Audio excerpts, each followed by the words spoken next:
Halo, apa kabar semua? Semoga kabar baik menyertai kita semua. Saat ini saya ingin mewawancarai kepada narasumber yang ada mengenai terkait beberapa faktor yang berubah saat pandemik ini. Dengan topik pandemik, pendidikan, krisis ekonomi, budaya, dan modernisasi. Ya, saat ini kita telah tersambung dengan salah satu tenaga medis yang bekerja di klinik Jembatan Serong, Depok.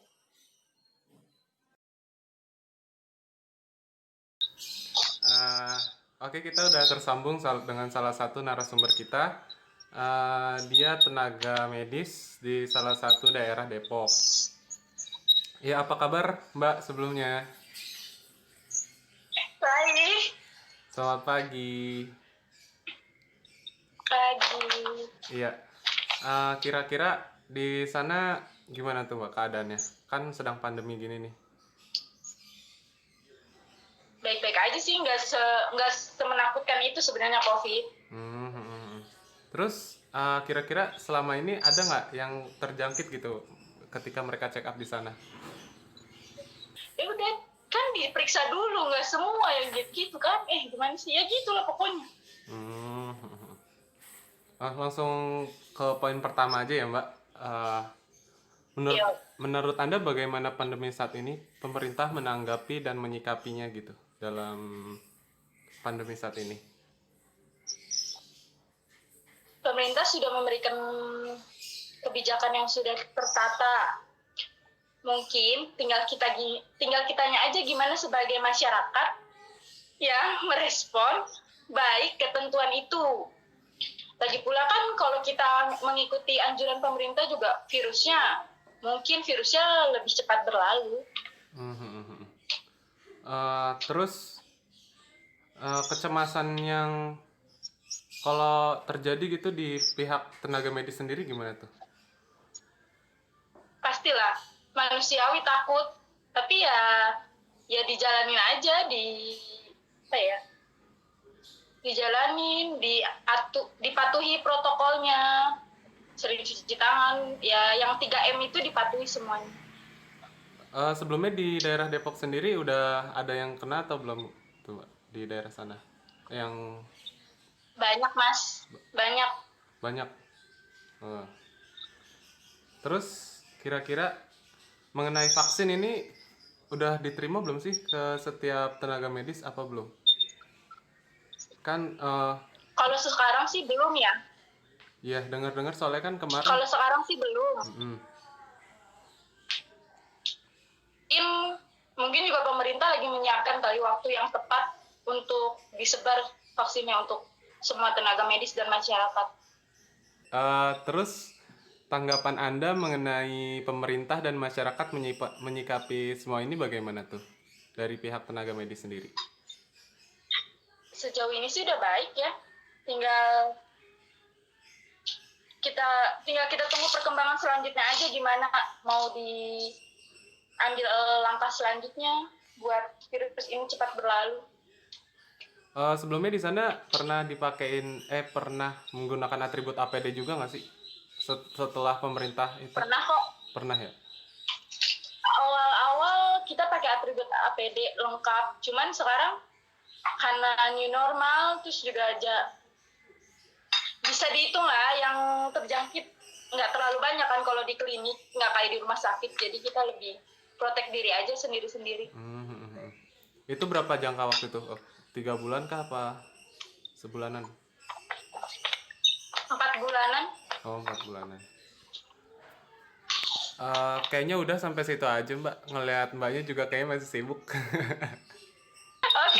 selamat Iya, siang. selamat siang, sampai jumpa. Terima kasih Mbak. Sama-sama. Iya, itu dia salah satu narasumber kita dengan profesi sebagai bidan atau suster. Kemudian kita akan melihat keadaan klinik yang ada di sana saat ini.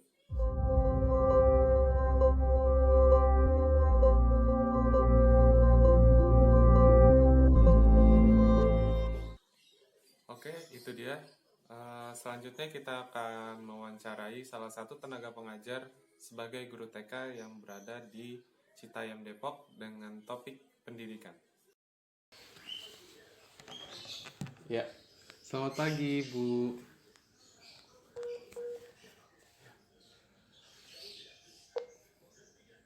Pagi.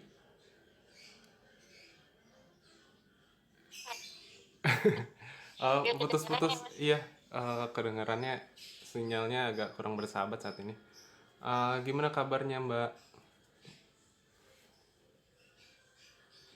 Alhamdulillah baik. Saya manggilnya Mbak aja nih ya, langsung. Iya. Sebentar, suaranya kayaknya kurang besar.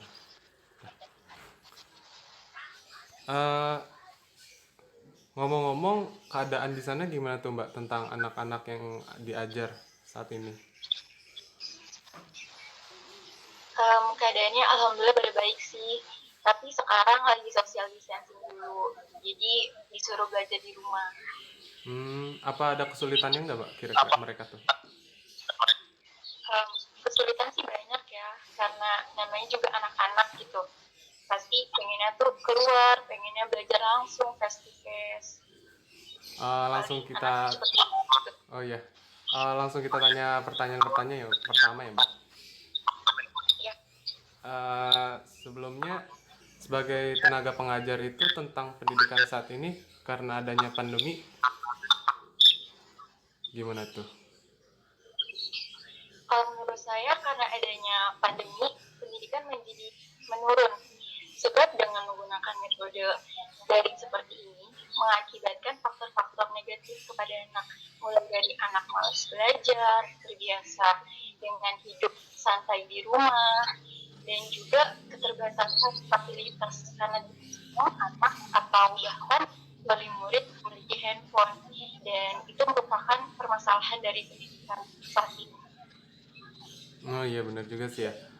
Terus apakah ada sistem daring ini pengaruhnya apa tuh? Apa selain yang dari tadi itu? Karena saya mengikuti kejadian ini, jadi banyak sekali dampak dari sistem daring. Salah satunya anak menjadi malas, itu yang tadi saya sebutkan, dan anak menjadi cepat bosan. Hal tersebut bisa berdampak negatif kepada anak karena anak tidak bisa fokus ketika sudah melihat handphone, bawaannya tuh pengen main game, pengen foto-foto gitu. Kira-kira targetnya ada nggak tuh Mbak? Kapan mereka bisa mulai offline lagi? Kan katanya. Kita ngikutin prosedur pemerintah sih ya. Kalau misalkan udah boleh offline, kita bakal offline. Dan untuk sekarang perlahan-lahan udah memulai offline sih. Tapi harus tetap ya. Seperti pakai masker, pakai face shield atau bawa hand sanitizer. Terus Mbak ada satu lagi pertanyaan. Kira-kira efektif nggak sih untuk murid-muridnya itu yang sekarang tuh belajar di rumah?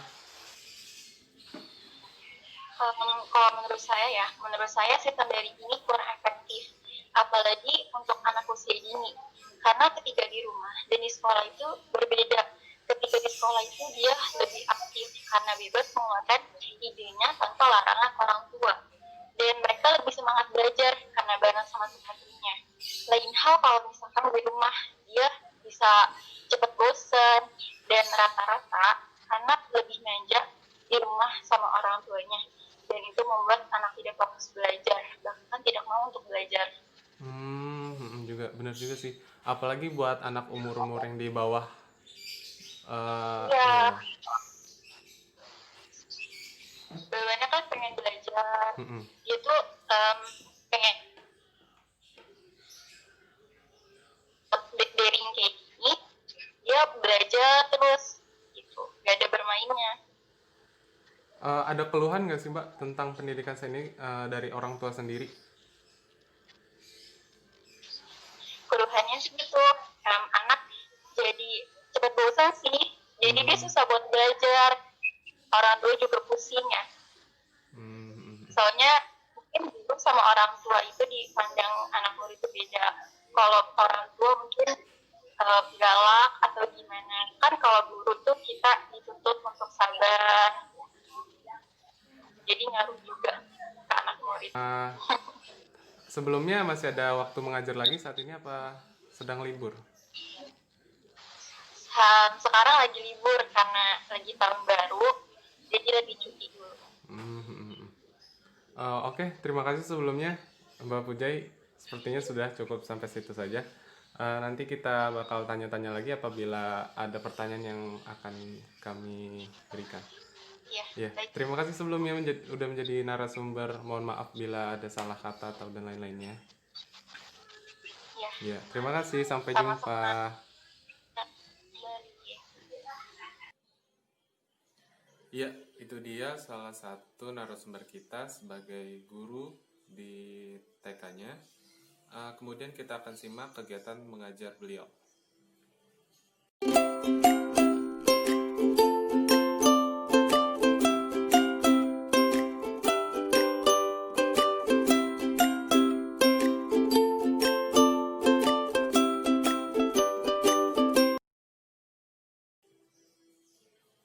Oke, itu dia.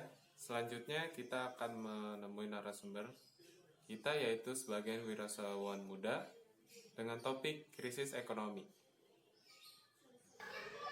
Ya, halo, dengan Mbak Dea, benar? Halo. Iya, Ya, pemilik Venus Hijab ya? betul. Iya, selamat siang, apa kabar Mbak? Siang, baik, alhamdulillah. Saya panggil Mbak aja nggak apa-apa kan ya? Nggak apa-apa, nggak apa-apa. Oke.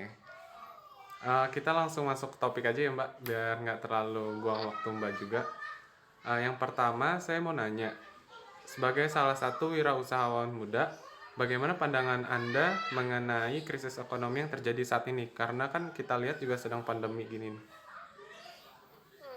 Kalau menurut saya pribadi sih, krisis ekonomi ini kan jadi kayak banyak yang terganggu ya, entah di bidang makanan atau apapun kan jadi banyak yang ditutup gitu. Kalau dari saya sendiri, wirausahaan, pandemi ini bukan jadi salah satu alasan buat berhenti gitu, malah buat jadi pacuan untuk berkembang lagi lebih jauh lagi. Mbak, saya mau nanya, kira-kira Mbak sendiri ngerasain nggak sih dampak yang terjadi gitu sama usaha Mbak sendiri? Dampak yang saya rasain pada usaha yang bergerak dalam bidang fashion adalah terganggunya proses pemasaran, karena kan biasanya kita bisa masarin lewat jalur offline gitu kan ya, kita mengunjungi pembeli, jadi sekarang kita cuma bisa menunggu pembeli datang gitu kan, nggak bisa memasarkan langsung kepada pembelinya. Terus Mbak sendiri itu punya cara nggak sih buat nanganin krisis ini? Menurut saya tuh lebih menarikin lagi dalam, kan kita kan cuma bisa pasarin dengan media sosial yang ada kan ya, atau kayak pakai Shopee dan lain-lain gitu. Nah, kita harus lebih menarik lagi. Mungkin banyak produk yang sama yang menjual seperti kita, cuman kan kita bisa menjadikan produk kita tuh berbeda dari yang lain gitu, lebih menarik, lebih diperbagus lagi atau kualitasnya gitu. Sebelumnya Mbak sendiri udah pernah jualan offline belum sih? Belum, aku baru di online aja. Oh, baru di online aja. Maksudnya di toko gitu kan maksud offline-nya? Iya, di toko seperti itu. Belum. Oke. Oke, sebelumnya kita bakalan nayangin beberapa video tentang Venus Hijab ini. Ya, mari kita simak sebentar.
Lanjut ke pertanyaan keempat ya, Mbak.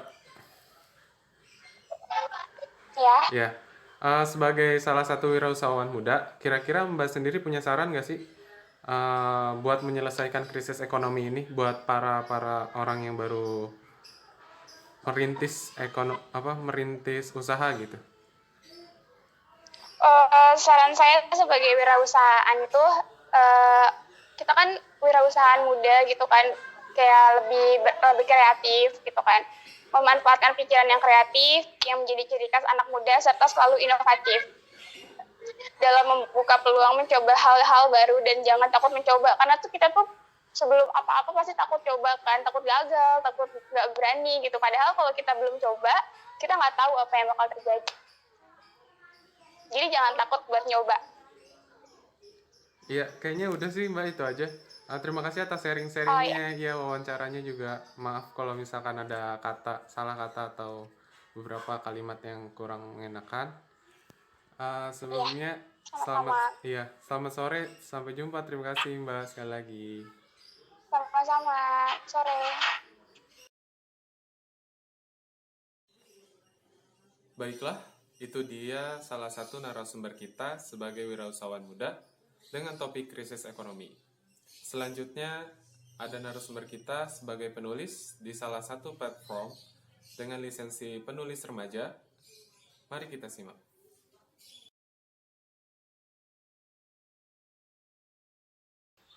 Ya, halo, sudah tersambung dengan Pak Jordan.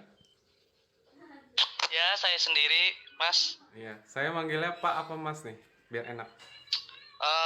Saya enaknya aja lah. Ya. Oke. Selamat sore sebelumnya.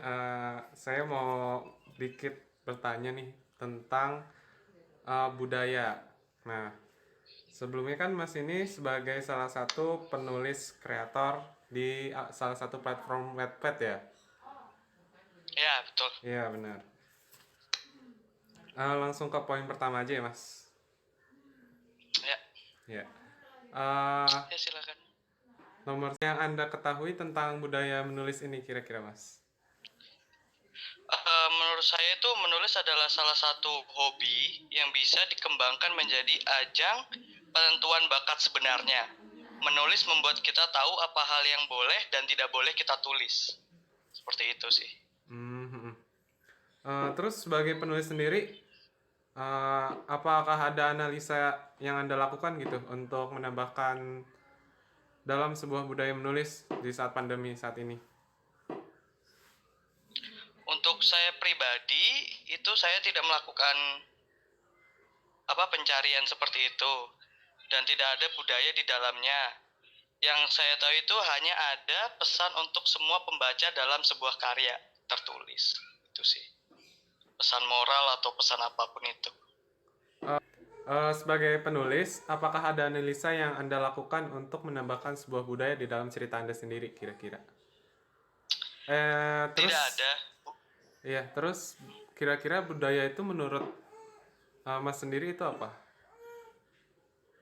Budaya adalah sebuah ciri khas dari sebuah kepenulisan. Kalau kita bicara untuk kepenulisan ya, menurut saya budaya dalam kepenulisan itu adalah ciri khas sang penulis dalam membuat ceritanya seorisinal mungkin. Menurut saya sih itu. Lanjut ke pertanyaan kedua.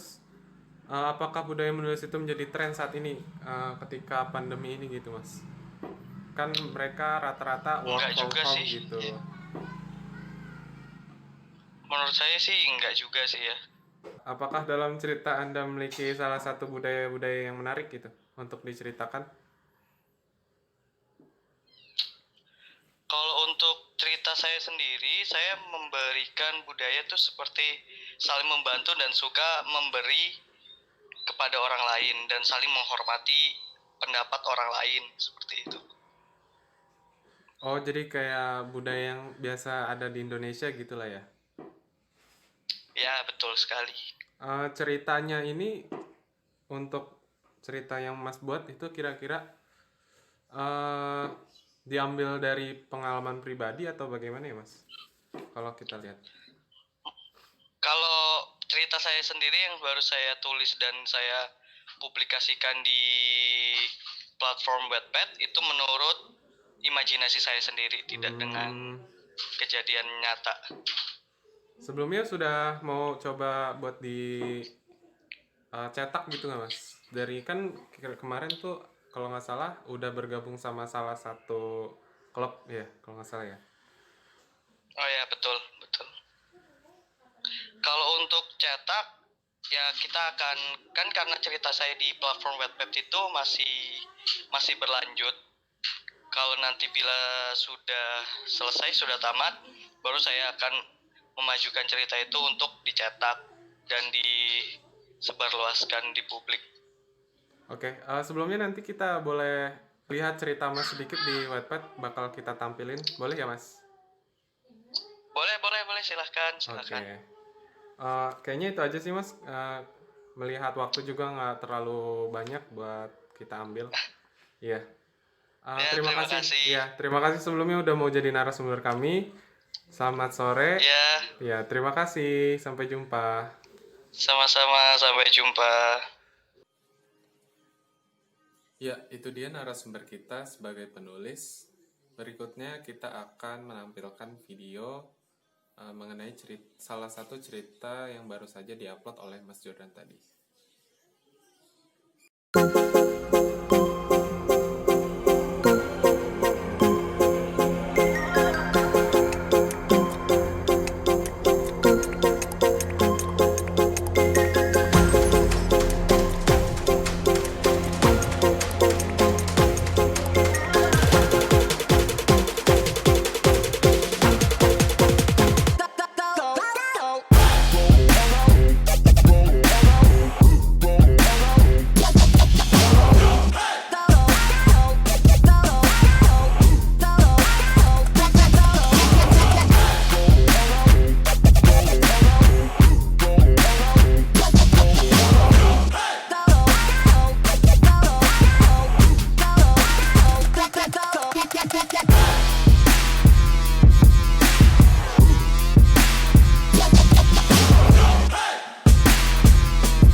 Baiklah, selanjutnya kita akan mewawancarai salah satu narasumber kita dengan profesi content creator dengan topik modernisasi.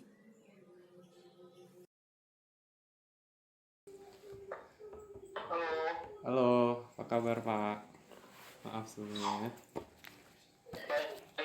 Iya, dengan Bapak Yosi sebagai salah satu content creator di sebuah perusahaan, benar? Oh iya, benar. Oke, maaf ya Pak mengganggu waktunya karena saat ini kita akan bertanya sedikit tentang modernisasi di profesi content creator yang Bapak miliki saat ini. Langsung saja kita tanyakan ke topik pertama, yaitu sebagai content creator, seperti apa perkembangan yang signifikan tentang modernisasi ini kira-kira menurut Mas Yosi sendiri? Oh iya, ada banyak sekali ya modernisasi yang berpengaruh terhadap content creator, dan karena kami sering bergantung dengan teknologi, jadi modernisasi yang paling terlihat pastinya ada pada teknologi, yang mana sekarang semuanya jauh lebih mudah bagi content creator. Terus di dalam konten kreator ini sendiri, Mas sudah bikin apa aja tuh kira-kira? Oh, udah banyak sih. Saya walaupun masih muda, tapi saya udah berapa banyak video yang sudah bikin.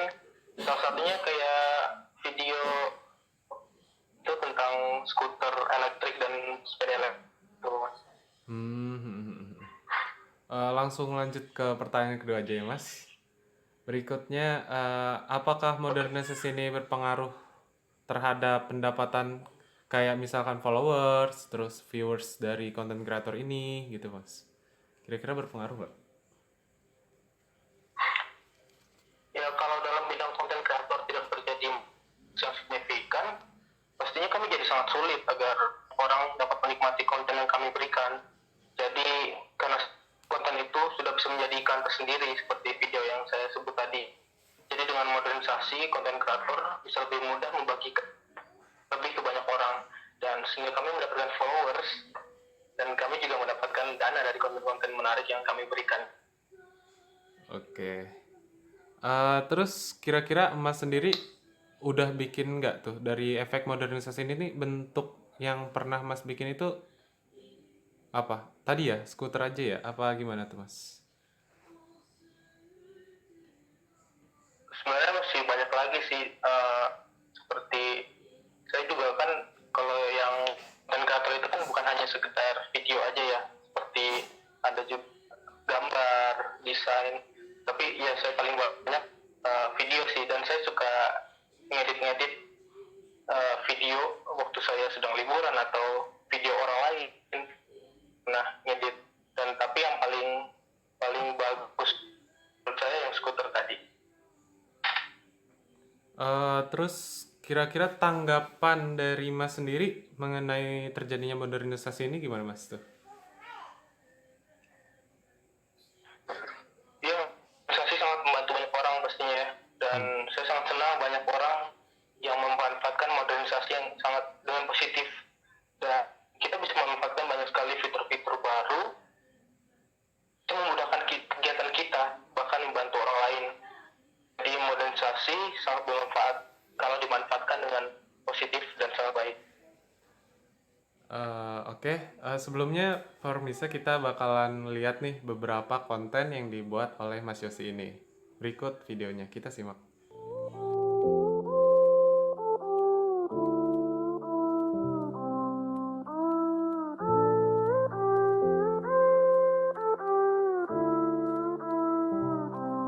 I am who I'm meant to be. I am who I'm meant to be. Over and out again. My future needed clarity, so I could see how you react, how you react to me.